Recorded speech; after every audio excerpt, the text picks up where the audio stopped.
Prince Akeem finally assumes his position as King of Zamunda, and while he is faced with a dilemma of still not having been able to produce a male heir to the throne, it is revealed to him that he may have an illegitimate son still living in America.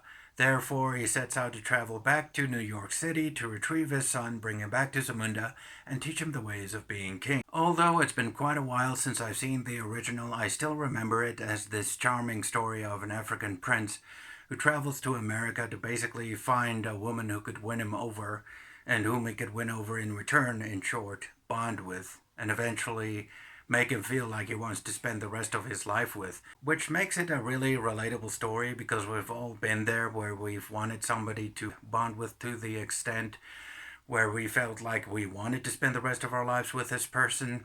And it's also something that people don't really do much nowadays, which is bonding, because sometimes people would engage in a rather meaningless conversation for like 10 minutes and then suddenly decide they've fallen in love. And then the only thing you see on their Facebook posts are stuff like, oh, he's my one and only, oh, I can't live without her, hashtag best ever.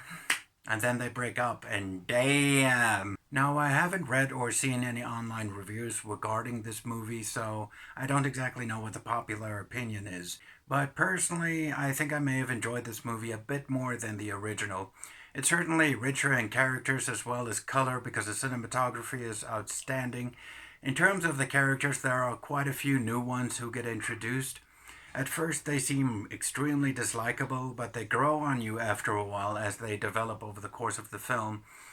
And of course, the older returning characters are again played by Eddie Murphy and Arsenio Hall, who reprised their roles of Akeem and Sammy respectively. They also reprised their roles of the barbershop characters and a few others who made an appearance in the first film. And you also have James Earl Jones returning as the king.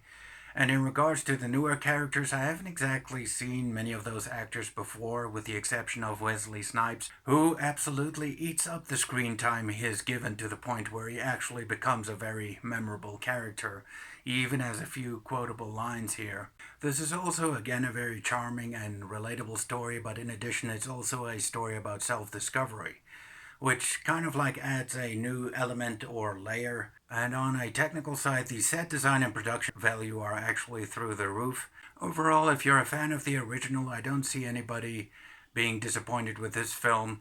Whether or not they would enjoy it more or less than the first one is a matter of opinion. In fact, if you want to watch the first one before you see this one, it is available to stream on Amazon Prime.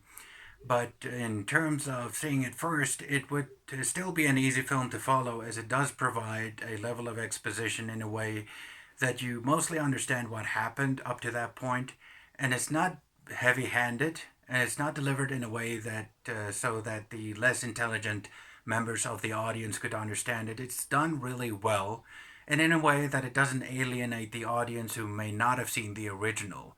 But as I said, if you want to see the original, it is currently available on Amazon Prime along with this one. So if you want to have a back-to-back movie fest, there you are. Overall, I would give Coming to America 2 or Coming to America, I don't know how to put it, I would give it a 7 out of 10.